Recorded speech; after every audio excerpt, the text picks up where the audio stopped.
Hey guys, what's up? Welcome back. Today we are going to do a fast video on a natural way of waterproofing your wood so it stays... God, I can't even think right now. So this is based off an ancient tradition of the way they were treating their wood, which was actually over a campfire. They used to throw their wood over the fire, kind of let it burn. As they moved it along, it would burn the entire piece of wood and acted as a natural sealant. It also helped deter and prevent stuff like bugs and termites and things like that, and also helps secure, not secure it, but seal it from the water. And this is kind of run off of that. I don't exactly know if it works, but it looks cool, and that's why we're doing it. So hopefully it does kind of the same thing, and it also gives you this cool look, which we're going to pop you off the tripod, show you guys exactly what we're doing. If you guys saw the garden video where we talked about the wood wrapper, you guys already seen this actually done, but we're going to actually show you the technique and how we do it. So this is box I already did. If you guys have seen our videos, I think it was like a year ago, we did the compost potato box. We're doing 2 more of them, so we're doing sweet potatoes in them. But this is a box that we already did. It doesn't look the best, it doesn't look the worst compared to what it does after it sits for a while. But this is kind of what it looks like. You can adjust it the way you want to adjust it. The wrapper's over here. It's been done for at least a month now. At least. So it looks, to me, it looks a lot better now that it's been weathered and it's had a chance to sit and kind of get wet and dry. And wet and dry, it actually looks a lot better now. Yeah, it kind of glosses it up and darkens it a little bit once it sits. Yeah, this kind of looks like crap to me now. I actually enjoyed the aesthetics of it when I first did that. But now we're doing this because we're putting food in it. We really don't want to use chemicals, so we're trying to do a natural way of sealing the boxes so they don't get destroyed by the weather and bugs, but it also keeps our food safe. Yeah, so since we do basically all heirloom seeds that we can do, and we try to do everything non-GMO, we don't do pesticides, we don't do herbicides, we don't do any fertilizers that are not natural. So since we're doing so much to keep it natural, it doesn't make sense for us to get pressure treated lumber, because all that stuff's going to eventually seep into the soil and into our food, and that's the opposite of what we want. So this is why we're trying to do this. So for our campfire, we're using a butane torch, and we're just going to run it along. We're going to show you guys how to do it. There's several ways you can do it. Obviously, the slower you go, the darker it's going to be.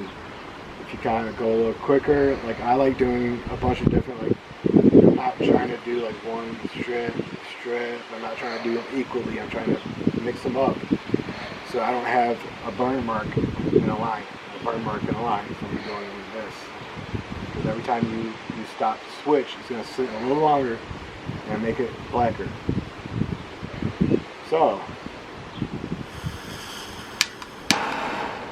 you got the torch going.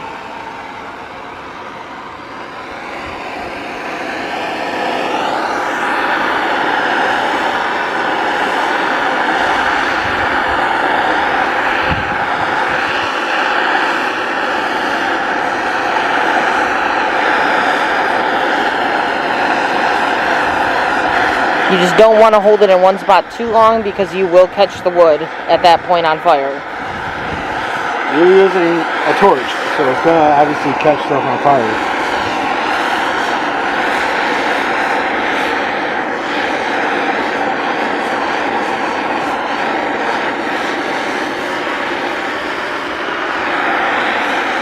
So now you got a pretty even, like there's no like one line of where I burnt it. So it looks pretty good. So you can see, like I held it a little longer right there, like some of these spots, so it makes it darker, and then you got that light transition, and you got stuff in the middle. So it gives you that little pattern that I like so much. It brings out some of the grain of the wood by doing this.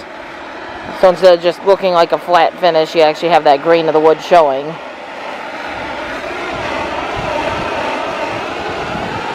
And what we've noticed, like he said, with the one that we've already done previously that sat out in the weather and has had the rain, has had the heat, like all the different changes out here, it's definitely darkened all of the wood, so even the light transitions now are more of an orangey color, and it's kind of glossed it up. It kind of feels more waterproof when you feel it now.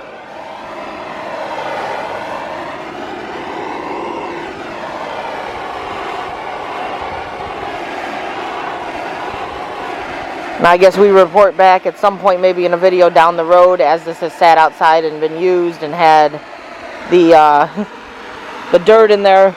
You can see the edges. You can't really do much about it, so you kind of just have to go in one row. So you're going to get darker spots no matter what. So I try to make it look like it's intentional. And then the bottom, you got to watch it because I do have a little bit of grass here. And you guys can't tell it is catching on fire, so you just got to be careful. But maybe it's something that we want to in the future, like later down the road towards the end of the season, maybe do an update video on how well the waterproofing seems to have worked, if it's got much weathering on the box. We have one box out that we did not do anything with like this, and that one you can definitely see the weathering from it sitting out in the elements.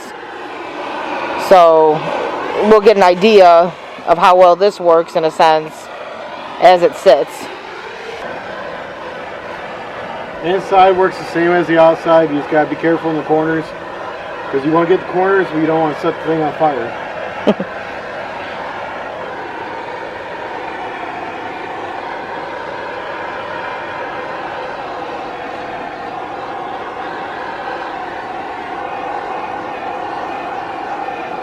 Now we're doing the inside and the outside because obviously you have wet dirt sitting on the inside, so you're going to have the bugs, you're going to have the moisture. You want to seal both sides. Otherwise, it's just going to rot from the inside instead of the outside. Now, if you guys had seen the video previously of when we made these boxes before, we were having a lot of issues with those brackets on getting them in a spot where it wasn't too tight, where it held the box properly. It was easy to take on and off the different layers.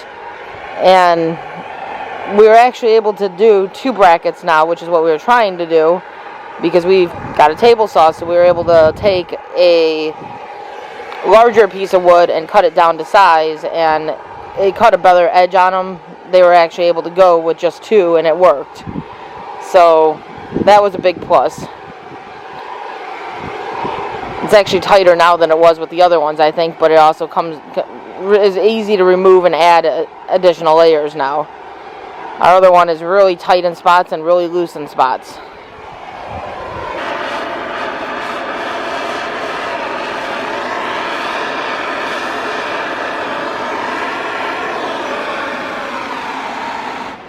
So we'll kind of let you guys, you guys see the gist of it. We got most of it done. I'll have Crystal come in and kind of give you guys a close view at it. Obviously this side's not done, that side's not done. All the edges are done, the inside's done. This side's not done either, but you guys get the gist of it. So Crystal can come and kind of give you guys a close-up view. So the inside is all done. And as you said, you kind of have that straight edge along the ends because that's all you can do. So it's a little bit darker. I'll try to flip it around to the side that's done. But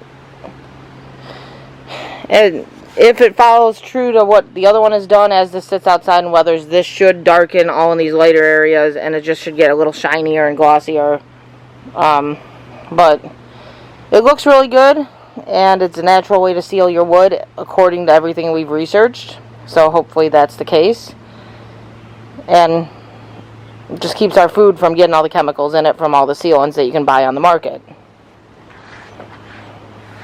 Like she said, if it doesn't work the way we want it to work, it's not a big deal. These boxes are not crazy expensive to make, and they should at least last for a couple seasons, which is a couple years, but it should last for a couple seasons at the very least. Even if this technique doesn't work, it still looks cool. So it beats doing stuff like staining it. The other option, once we make some more boxes down the road, because I do want to make at least a couple more boxes, especially for some compost, The other option I'm going to try is linseed oil, which is supposed to be all natural sealant too, kind of just like clear coat, but it kind of just runs over it. So if I can find some actual really nice lumber that I want to kind of keep the original appeal to it, then I'm probably going to try the linseed oil on it. But, beeswax is another one that works, doesn't it? yeah. I know a lot of people use that for butcher blocks. Yeah, beeswax kind of sucks on a larger scale because you kind of got to melt it down a little bit so it actually is applicable, but beeswax does work too. So somewhere down the road I definitely want to do some stuff with the logs that I'm probably going to use linseed oil with, and then at some point we're also going to make a walking path from the house to the garden. We're going to do it out of logs, and I'm sure those are probably going to get linseed oil just to kind of help protect them a little bit more. But it's another option. If you're trying to do natural, you don't want to do pressure treated lumber, you don't want to seal it, use stuff that's chemically made. It's another option. Burn it. Just lightly burn it though, because otherwise you just don't have the wood anymore. Yeah, you're trying to seal it, not have a fire. So if you want to have a fire, get a fire pit and some firewood from R5 Ventures, and you can have a fire. But we're gonna go ahead and wrap the video up. It doesn't need to be super long, so we're gonna end up ending this video now. If you guys like the content, make sure you guys check out some of the other videos. Make sure you guys are subscribing. It helps us out a lot. Make sure you guys are watching the content, and we love you guys for it. Guys, thanks for watching. Like you said, subscribe if you haven't already. Be kind, you don't know what anyone is going through. Love yourselves, your friends, your families, and your neighbors, because everybody needs a little love. We'll catch you guys on the next video.